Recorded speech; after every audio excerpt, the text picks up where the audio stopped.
Turning our attention now to Paris, where 5 additional suspects are now in custody, arrested in connection with that daring heist at the Louvre that stunned the world earlier this month. Authorities say one of the suspects is believed to be part of the 4-person gang that carried out the brazen daylight theft in the museum's Apollo Gallery. 2 other suspects, of course, had been taken into custody over the weekend. Despite the arrest, the stolen jewels, worth over $100 million, have yet to be recovered. CNN's Melissa Bell is following all the developments for us from Paris. So, Melissa, what more do we know about these 5 arrests and the suspects?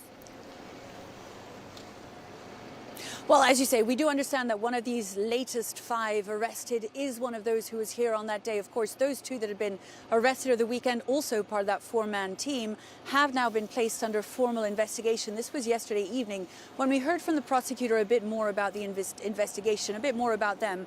These 2 had been known to police. It was DNA samples that had matched them to the scene of the crime. This latest arrest of one of those 4 also tied to the scene of the crime, we understand, by DNA. As to the other 4 arrests that have been made since yesterday, we understand that these are people who are not there necessarily that Sunday morning, but may have elements that can help this investigation move forward. But certainly a sense here in Paris that 11 days, Erica, after this manhunt began, there are big developments, and they are really zooming in now on those who may have been responsible for this, to try and figure out how big the team was, how it had been planned, who was involved. For now, though, as you say, no sign of the jewels, and this was confirmed by the prosecutor yesterday evening. And of course, that is really what French authorities are hoping to get their hands on, hopefully before they've been dismantled and sold and are still intact. But of course, with every day that passes, the hopes of that happening appear to diminish. So we wait to hear more. For now, they're not giving that much away, simply because this is an ongoing investigation and they don't know, Erica, whether there are other people that they need to speak to. But it will have taken them 11 days to get their hands on 7 suspects. Progress being made, but a lot of questions that still remain. And for the time being, the rest, you can see the Louvre Museum is open behind me. It's a sunny day here in Paris. The rest of the crown jewels, we understand, have been moved out of the Louvre for safekeeping and placed at the Banque de France, France's central bank, until better security arrangements can be made here at the Louvre. It is really something. Really quickly, Melissa, before I let you go, as you mentioned, there are still a number of questions when it comes to this investigation. Some of those questions are about security measures. Do we know if there's been any change in security measures at the Louvre, even in terms of the cameras, which seem to be fairly lacking based on what we've learned? Certainly we had heard that it was the cameras on the other side of the Apollo Gallery, so on the Seine side of the Louvre, that simply hadn't had a view on that balcony through which they entered. So a lot of questions, a lot of soul searching here in France from authorities. We've heard the director of the Louvre speaking to a Senate committee saying that they were urgently looking at security, not just here at the Louvre, but at other French museums. And there's a debate going on about the guards. You know, the guards here are trained to get the people out of the museum, as we discovered on that Sunday morning. One of the questions is whether they shouldn't have full-time police actually based here all the time, who would be armed and able to intervene. So a lot of questions about how they secure their prisons, but of course that's going to take some time to put in place, Erica. Yeah, absolutely. Melissa, appreciate it. Thank you. Joining us now is Christopher Marinello, a lawyer and the founder of Art Recovery International, an organization specialized in finding and recovering stolen and looted works of art. Hi, Christopher. First off, what is your reaction to the latest arrest? As far as we knew, they were looking for 2 more, and now they've arrested 5. Well, it's very encouraging that the police are continuing to investigate this matter furiously.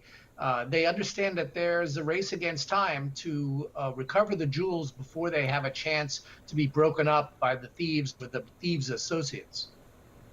The Paris prosecutor says it doesn't appear at this point to be an inside job. Does that surprise you?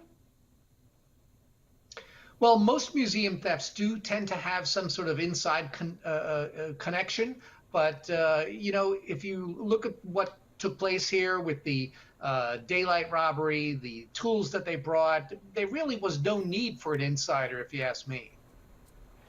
Well, and you know, look, the jewels are still outstanding, right? There's been no sign that the stolen jewels worth more than $100 million have been found. What are the odds of any of these pieces being recovered intact? Well, that's the $100 million question. You know, it's very encouraging that we're seeing that many mistakes were made. We initially thought that this was the heist of the century perfectly planned. But now we're seeing that these criminals made a lot of mistakes. They left their DNA, they left their tools, they got caught at the airport. They're giving up the names of their associates. So it is possible that they did not have a way in place to unload these stolen jewels in advance. So that is a bit encouraging. But you have the some fact hope. that there is a larger gang. Yes, ma'am. You have hope they could be recovered, or at least some of them. Oh, absolutely. I do have hope, but we are up against time constraints. They could have broken them up in the first 24 hours. All right, Christopher Marinello, thanks so much.